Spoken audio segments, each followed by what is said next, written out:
Hello everyone, welcome back to your own channel. कैसे हैं आप सब लोग। सो गाइस, आज हम फिर से कंटिन्यू करेंगे अपना सैटर्न ट्रांजिट सीरीज़ का नेक्स्ट वीडियो, और जिसमें हम बात करेंगे एक और असेंडेंट की कि जब सैटर्न उस असेंडेंट में पाइसेस में ट्रांजिट करेगा तो कैसे रिजल्ट्स आएंगे। और वो असेंडेंट है हमारा कैप्रिकॉर्न। तो वीडियो शुरू करने से पहले सबसे पहले आप सबको मकर संक्रांति की बहुत बहुत शुभकामनाएं। और देखिए, लकीली आज मकर संक्रांति है और आज के दिन हम कैप्रिकॉर्न असेंडेंट की बात कर रहे हैं, यानी कि मकर लगन की बात कर रहे हैं। और आज मकर संक्रांति है। खास बात यह भी है कि आज के दिन ही सूर्य जो है वो मकर राशि में प्रवेश करता है। ठीक है। सो मकर राशि में सूर्य क्या होता है, कैसे होता है, डिसिप्लिन एंड ऑल दैट, वो तो कभी हम किसी और वीडियो में बात करेंगे। और ऐसा क्यों होता है, क्या खास बात होती है, तो इसके बारे में हम बाद में बात करेंगे। बट लकीली आज हम इस असेंडेंट के बारे में बात कर रहे हैं। तो चलिए, और इसके साथ साथ हम बात करेंगे जब पाइसेस में सैटर्न आएगा तो क्या जुपिटर केतु का और कौन सा हाउस सबसे इम्पोर्टेंट होने वाला है इन लोगों के लिए। तो ये सब बातें करेंगे, तो वीडियो इंटरेस्टिंग होगा, तो प्लीज़ एंड तक ज़रूर देखिए। और मैं अपने आर्टिकल्स अपनी वेबसाइट पर डालता जा रहा हूँ। आप लोग प्लीज़ अगर कोई इंटरेस्टेड हो तो ज़रूर पढ़िएगा। वेबसाइट है shikharvats.com। और अगर आर्टिकल्स के बारे में कोई कमेंट भी हो आप लोगों का तो ज़रूर लिखिए। और कोई और आर्टिकल अगर आप लोगों को चाहिए हो, कोई और वीडियो, तो वो भी ज़रूर कमेंट करिएगा। ठीक है, चलिए वीडियो स्टार्ट करते हैं। तो अब यहाँ पर हमारा कैप्रिकॉर्न असेंडेंट में जो सैटर्न है वो आ जाएगा पाइसेस में, यानी कि इनके थर्ड हाउस में। ठीक है। अब थर्ड हाउस आप सबको पता होता है क्या है। थर्ड हाउस हमारी इच्छाओं का, डिज़ायर का, ये सबसे पहला काम त्रिकोण का हाउस होता है। काम त्रिकोण जो होते हैं 3, 7, 11 होते हैं, जिसमें से हमारा सैटर्न थर्ड हाउस फर्स्ट काम त्रिकोण का होता है। अब देखिए, ये ओरिजिनल जेमिनी साइन भी होता है। ठीक है, अगर आप कालपुरुष कुंडली देखोगे तो ये ओरिजिनली जेमिनी साइन होता है। यहाँ पर अगर आप देखोगे तो 1, 2 और 3 ये जेमिनी साइन होता है। ये साइन ऑफ कम्युनिकेशन होता है, साइन ऑफ आपके हैंड मूवमेंट्स होता है, किस तरीके से आप अपने हाथों के थ्रू कोई काम करते हो। ये आपके नेबर्स का हाउस होता है, ये आपके सिबलिंग्स का हाउस होता है, ये आपके करेज का हाउस होता है, आपके एफर्ट्स का हाउस होता है। अब सैटर्न जब यहाँ पर आता है तो यहाँ से सबसे पहले वो थर्ड एस्पेक्ट से आपके 5th हाउस को देखेगा। ठीक है, फिर 7th एस्पेक्ट से आपके 9th हाउस को देखेगा।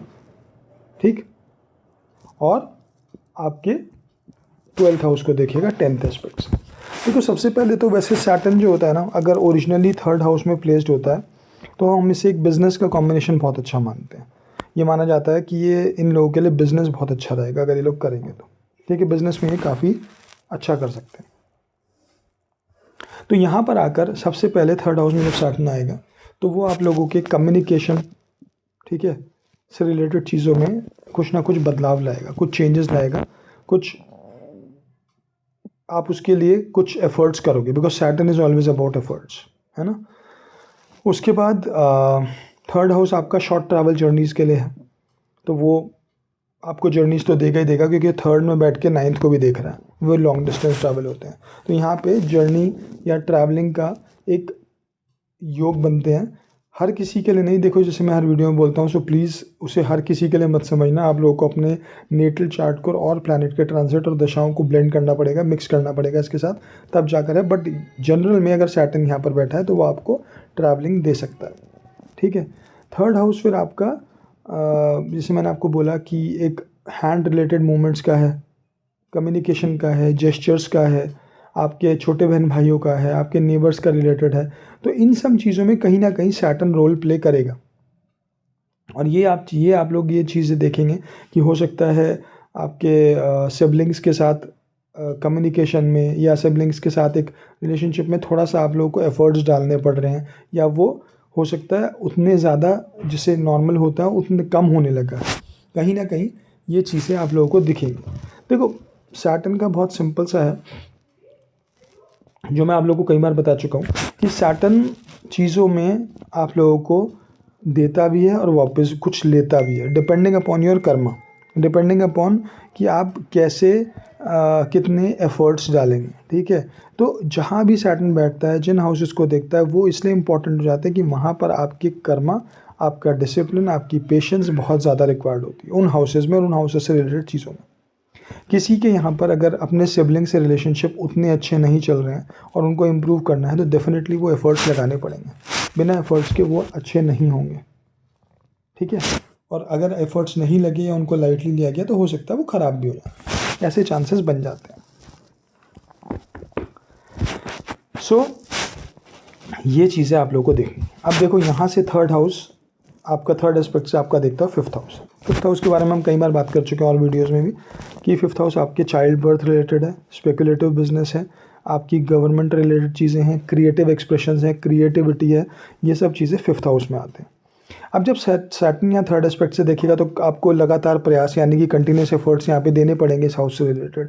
तो अगर कोई चाइल्ड बर्थ से रिलेटेड लोगों का कुछ है कंसर्न या उनके वो लोग प्लान कर रहे हैं या प्लान कर रहे हैं पर अभी तक नहीं हुआ है, तो यहाँ पर अगर आपके प्लेसमेंट्स अच्छे बैठे हैं और प्लैनेट के आपके नेटल चार्ट में और कुछ ट्रांजिट्स अच्छे हो रहे हैं तो डेफिनेटली यहाँ पर एक चांसेस होने के हैं। बट अगेन वो एफ़र्ट्स लगाने पड़ेंगे। विदाउट एफ़र्ट्स या कोई चीज़ उसमें किसी भी तरह के एफ़र्ट लगा के ही वो चीज़ें होंगी, ठीक है। बट एक चीज़ और आपको बताता हूँ जो मैं हर वीडियो में बोलता हूँ कि यहाँ पर जब तक केतु का ट्रांजिट है सो जब तक केतु यहाँ पर बैठा है जैसे मैंने आपको बताया, और केतु जो है अपने 9th एस्पेक्ट से आपके इस हाउस को देख रहा है, ठीक है, तो तब तक थोड़ी दिक्कतें रहेंगी। और अगर कुछ लोग ये जिनका भी असेंडेंट है कैप्रिकॉर्न, अगर वो लोग ट्राई भी कर रहे हैं तो उनको शायद पिछले 1-1.5 साल से हो सकता है कुछ रुकावट हो रही हो, क्योंकि केतु का डायरेक्ट एस्पेक्ट है आपके फिफ्थ हाउस के ऊपर, और अगर कुछ और प्लेसमेंट्स भी ख़राब होंगे तो डेफिनेटली यहाँ पर इम्पैक्ट आया होगा। अब बहुत सीधी सी बात है कि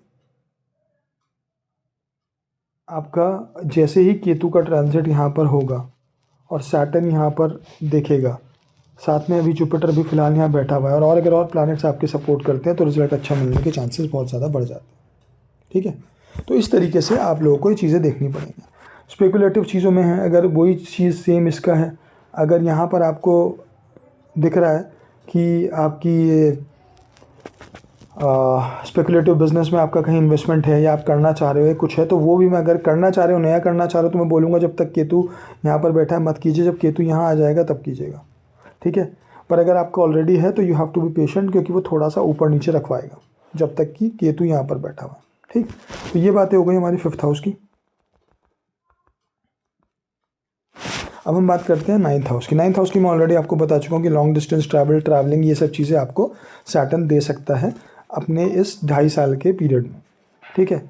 अब यहाँ पर आप देखो, और एक और चीज़ आप इसमें देखना कि मैं क्यों आप लोगों को डिस्टेंस ट्रैवल बोल रहा हूँ या शॉर्ट डिस्टेंस या लॉन्ग डिस्टेंस, उसमें एक और चीज़ आएगी, मैं अभी आपको आगे बताता हूँ सैटर्न किस तरीके से कनेक्ट करेगा कैप्रिकॉर्न असेंडेंट वालों के लिए ट्रैवलिंग को, और अगर कुछ लोग एक्सपेक्ट कर रहे हैं तो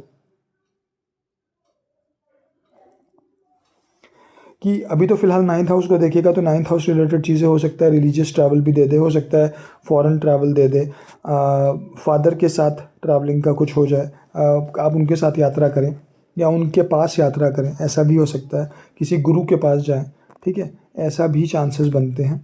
सो ये सब चीज़ें यहाँ पर 9th हाउस के रिलेटेड, और भाग्य को डेफिनेटली इम्प्रूव करेगा केतु के ट्रांजिट जैसे ही यहाँ पर होगा, उसके बाद आपके लक पे भी इफ़ेक्ट आएगा, ठीक है।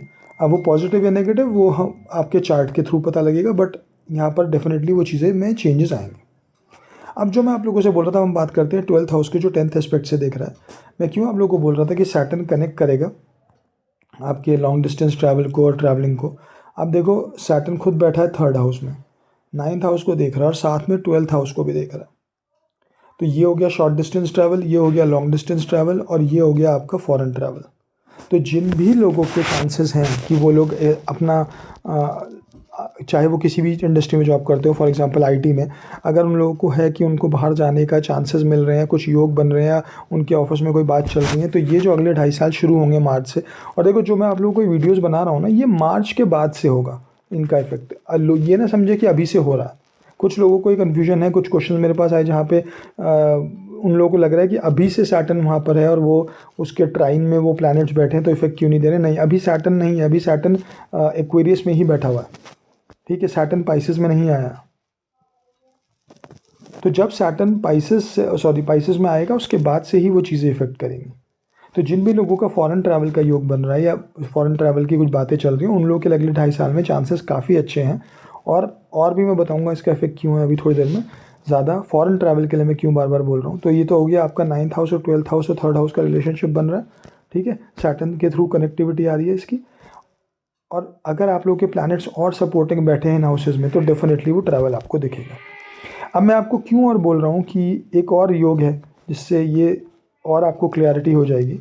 आप ये देखो, जब केतु यहाँ मूव कर जाएगा और आपका जुपिटर यहाँ आएगा, ठीक है, तो जैसे हम हर वीडियो में बात करते हैं, आप लोगों के लिए इम्पॉर्टेंट बन जाएगा आपका 12th हाउस। सबसे ज़्यादा चीज़ें 12th हाउस से रिलेटेड होने में आप लोगों के चांसेस बढ़ जाते हैं कैप्रिकॉर्न असेंडेंट के, ठीक है, बिकॉज 3 प्लैनेट इसको एस्पेक्ट करेंगे। और स्पेशली मुझे ऐसा भी लगता है कि जब तक केतु यहाँ पर नहीं होगा, केतु यहीं पर होगा, ये जून के बाद आएगा और जुपिटर पहले आ जाएगा मिड ऑफ मई से, और ये दोनों प्लैनेट देख रहे होंगे, डबल ट्रांजिट होगा आपके 12th हाउस में, तो बहुत लोगों के फॉरेन ट्रैवल के योग बन जाएंगे और लोग ट्रैवल भी करेंगे, बहुत सारे कैप्रिकॉर्न असेंडेंट वाले। बट ऑब्वियसली किसी भी योग का बनना और उसका होना तब होता है पॉसिबल सिर्फ ट्रांजिट के थ्रू नहीं। पहली बात तो आपकी कोई ऐसी बात चल रही हो, ये नहीं कि आपका वीज़ा भी स्टैम्प नहीं है, आपका पासपोर्ट भी नहीं है आपके पास और आप सोचें आप फॉरेन ट्रैवल कर जाएंगे, वो तो पॉसिबल नहीं है ना, ठीक है।